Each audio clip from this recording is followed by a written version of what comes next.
नमस्कार साथियों। तो आज मैं आपको चिकित्सा जगत की रीढ़ समझे जाने वाली नर्सेस के बारे में कुछ चीज़ें ऐसी बताऊंगा कि कैसे सरकार और अधिकारियों द्वारा जिन नर्सेस को चिकित्सा जगत की रीढ़ समझा जाता था, सभी लोग मिलकर कैसे उस रीढ़ को तोड़ रहे हैं।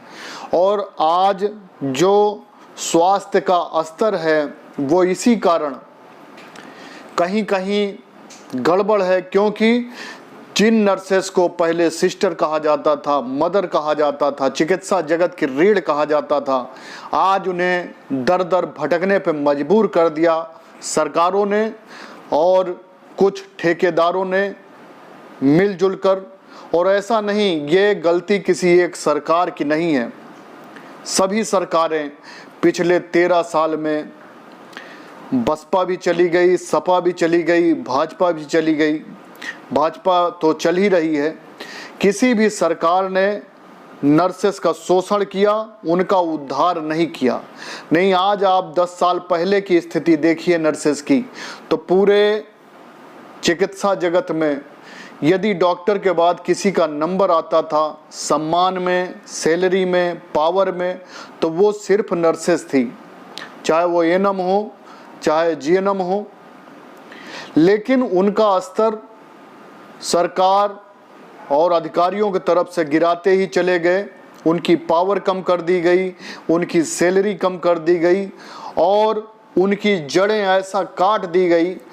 क्योंकि जो लोग नए हैं उन्हें तो नहीं पता है, लेकिन जो लोग पुराने हैं, पिछले 10 साल 12 साल का इतिहास अगर उठा के देखा जाए नर्सेस का, तो सिर्फ 2 बार भर्तियां निकली सरकारी। बाकी जितनी भी भर्तियां निकली, सब भर्तियां निकलती हैं तो उनका एग्जाम, उनके फॉर्म और रिजल्ट तक में 3-3 4-4 साल लगा दिए गए।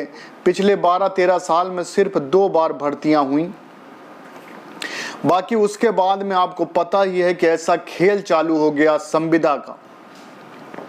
एनएचएम, पहले एनआरएचएम था, नेशनल रूरल हेल्थ मिशन, बाद में उसको चेंज किया गया, नेशनल हेल्थ मिशन किया गया। फिर उसमें जेएसवाई लाए, फिर आरबीएस के लाए, उसके बाद में सीएचओ बनाया गया, फिर मेंटर बनाया गया। मतलब यह है कि नर्सेस को इतने भागों में डिवाइड कर दिया गया कि डिवाइड एंड रूल। नर्सेस आपस में ही एक दूसरे को, कोई अपने को बड़ा समझता है, कोई छोटा समझता है। उनकी सैलरी में अंतर कर दिया गया, उनके पदों में अंतर कर दिया गया, उनके कार्यों में अंतर कर दिया गया और उनको आपस में बांट दिया गया। और लोग एक दूसरे को ऐसे देखने लगे जैसे जेएसवाई वाले आरबीएस के वालों को अलग समझते हैं, कोई अर्बन है तो कोई रूरल है, कोई सीएचओ है, कोई क्या है। तो इस तरह करके, और सैलरी की बात की जाए तो सैलरी इतनी कम दी जा रही है उनको कि वो अपना पर्सनल खर्चा भी नहीं उठा सकते हैं। नहीं तो पहले की नर्सेस की सैलरी इतनी थी कि वो अपने परिवार का खर्चा उठाते थे, एक अच्छा समाज में जीवन जीते थे। लेकिन ऐसा पिछली सरकारों ने, मैं किसी एक सरकार का नाम नहीं लूँगा क्योंकि इसमें सभी सरकारें दोषी हैं। सपा का भी जमाना था, उसमें भी कुछ नहीं हुआ, बसपा में भी कुछ नहीं हुआ और भाजपा में भी कुछ होने की उम्मीद दिखाई नहीं दे रही है। सबने सिर्फ आश्वासन दिए और आश्वासन के अलावा कुछ नहीं दिया। और रही सैलरी की बात है, तो जो लोग काम कर रहे हैं, आज एएनएम की हो चाहे जीएनएम की हो, किसी की भी सैलरी संतोषजनक नहीं है। लोग कहते थे समान कार्य समान वेतन लागू किया जाएगा, जबकि सम्मान वेतन भी नहीं लागू किया गया कि कम से कम एक नर्सेस सम्मान का जीवन जी सकें। बाकी हर बात के लिए उन्हें ऐसा प्रताड़ित किया गया जैसे पिछले 4 सालों से जो एनएचएम पर संविदा कर्मी हैं, जो न्यूनतम वेतन पर कार्य कर रहे हैं, उनका ट्रांसफर रोक के रखा गया है और लोग 600-600 700 किलोमीटर 700 किलोमीटर पर लोग रह रहे हैं। उसी न्यूनतम वेतन में मकान भी लेना है, खाने पीने की व्यवस्था भी करनी है, बच्चों को भी केयर करना है, परिवार को कोई ना कोई एक मेंबर रखना पड़ता है जब दूर आदमी रह रहा है। और एक लालच सरकार ने सबके मन में बंधा रखी है कि आज नहीं तो कल आप परमानेंट होंगे। उसी लालच में सभी नर्सेस की आज वो हालत है, जैसे आपने देखा होगा कि कुत्ते जो है सूखी हड्डी दांतों से चबाया करते हैं, और होता क्या है कि खून दांतों से निकलता है और उसको चाट चाट के वो टेस्ट लिया करते हैं कि इस हड्डी से खून निकल रहा है।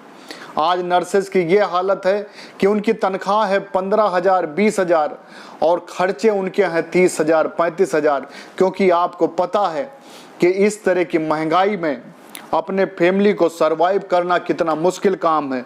वो बेचारे खुद जो सैलरी मिल रही है उससे पूरा नहीं पड़ता है, उन्हें घर से पैसा मंगवाना पड़ता है।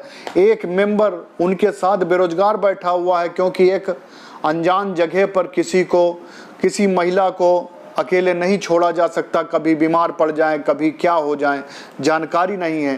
तो आप दो चीज़ें, जैसे एक ट्रांसफ़र का मैटर है और दूसरी बात रही भर्तियों की बातें, तो जब भी भर्तियां निकलती हैं तो उनमें इतनी धांधली, इतने मुकदमे, इतनी समस्याएं, कोई ना कोई ऐसा क्लू छोड़ दिया जाता है सरकार की तरफ से कि उस पर मुकदमा हो जाए। जबकि कोर्ट में जब भी आपने देखा होगा कि मुकदमे के जब फैसले होते हैं तो दो तरह के फैसले होते हैं। एक मुकदमे में ऐसा फैसला होता है कि उसमें आप अपील नहीं कर सकते, और एक में अपील की जा सकती है, क्योंकि जब आप कोई कमी छोड़ देंगे तो मुकदमा तो होगा ही। कभी पता चला कि महिलाओं को निकाल दिया, पुरुषों को नहीं निकाला, कभी पुरुषों को निकाला, महिलाओं को नहीं निकाला।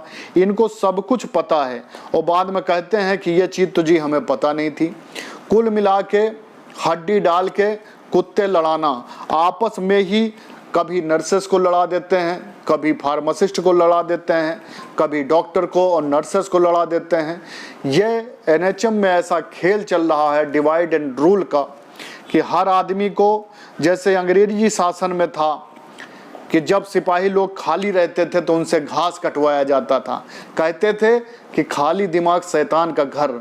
उसी तरह इन्होंने इतना प्रताड़ित कर दिया है नर्सेस को कि उनको खाली नहीं, वो सिर्फ अपने में ही उलझे रहते हैं। लेकिन हम सरकार से और अधिकारियों से एक जो कटु सत्य है वो कहना चाहते हैं।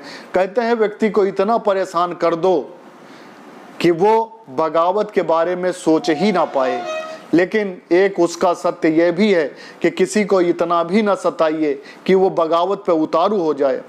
अब पिछले 2 सालों से आप देख रहे हैं, जब भी नर्सेस अपना मांग उठाने के लिए तैयार होती हैं, तुरंत एस्मा लागू कर दिया जाता है कि वो अपनी बातें सरकार तक ना पहुंचा पाएं।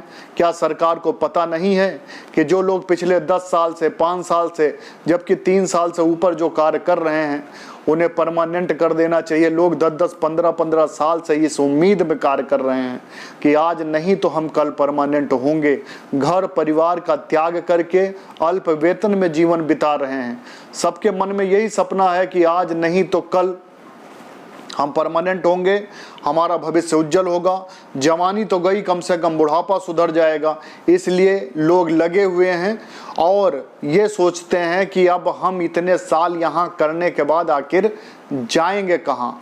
और एज जो पहले रखी गई थी संविदा पे 65 साल तक लिए जाते थे, अब मात्र 35 साल कर दिया गया है। जो पुराने हैं वो पता चला 15-15 हज़ार पे जॉब कर रहे हैं, और जो नई वैकेंसियां निकलती हैं उनमें एज बिल्कुल 35 कर दी गई है, कहीं पे 30 साल कर दी गई है कि पुराने लोग उसमें ना तो अप्लाई कर सकते हैं, ना ही कोई प्रमोशन का स्तर है कि आपको प्रमोट कर दिया जाए। इसकी वजह से जूनियर अच्छी सैलरी पा रहे हैं, सीनियर कम सैलरी पा रहे हैं। तो ये सब सरकार की मिलीजुली मंशा है। चिकित्सा जगत के रीढ़ समझी जाने वाली नर्सों की रीढ़ तोड़ने का पूरा प्लान है। और यदि ऐसा हुआ तो चिकित्सा जगत कि जो रीढ़ है वो अगर टूटी तो स्वास्थ्य व्यवस्था डगमगा जाएगी, क्योंकि ये सिर्फ नर्सेज ही हैं जो मल्टी टैलेंटेड होती हैं। इनको किसी भी डिपार्टमेंट में आप लगा दीजिए, वो वहाँ पर पूरे मन से कार्य करती हैं। उनको सभी विभाग की जानकारी दी जाती है, वो इसलिए दी जाती है कि इमरजेंसी में उनको कहीं भी ढाल दिया जाए और वो वहाँ सुचारू रूप से कार्य करती हैं।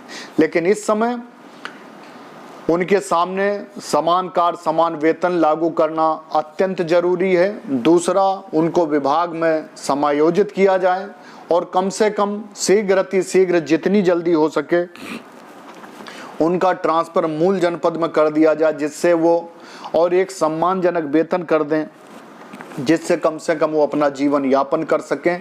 क्योंकि उम्मीद बहुत इस भाजपा सरकार से थी, क्योंकि सबको पता था कि माननीय योगी जी, माननीय मोदी जी जो हैं, ये समाज के लिए इन्होंने अपना पूरा जीवन अर्पण कर रखा है। ये पूरे विश्व को, पूरे भारत को अपना परिवार समझते हैं। लेकिन मुझे दुख के साथ कहना पड़ रहा है कि परिवार के ये जो निस्वार्थ भाव से देश की सेवा में लगे हुए हैं, कोरोना जैसी महामारी में भी जिन्होंने अपना तन मन धन, पता नहीं कितने लोग अपनी जान गंवा चुके, और उनके साथ भी हम यही प्रार्थना करते हैं कि इनकी समस्याओं को समझ के शीघ्र इनकी समस्याओं का निदान किया जाए।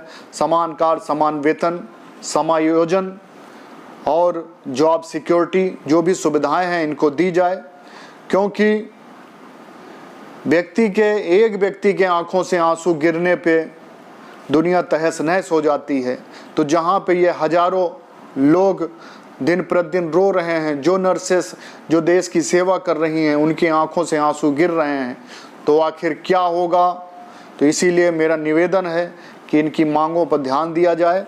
और इन्हीं के साथ मैं अपनी वाणी को विराम देता हूं। मैं प्रभाकर द्विवेदी, प्रदेश अध्यक्ष नर्सेज, संयुक्त नर्सेज वेलफेयर एसोसिएशन, सभी से निवेदन करता हूं कि आप लोग हिम्मत ना हारें और सरकार से ट्विटर के माध्यम से, मेल के माध्यम से, जैसे भी हो अपनी मांगें उन तक पहुंचाते रहें। हो सकता है कि वो अपनी नींद से जागें, क्योंकि इलेक्शन आने वाले हैं। हो सकता है नींद खुले और आप लोगों की मांगें पूरी हो जाएं। इन्हीं के साथों में अपने वाणी को विराम देता हूं। बहुत बहुत धन्यवाद, बहुत बहुत धन्यवाद। और जो लोग हमारे चैनल पर नए विजिट कर रहे हैं तो कृपया चैनल को सब्सक्राइब कर लें, बेल आइकन दबा लें। बहुत बहुत धन्यवाद।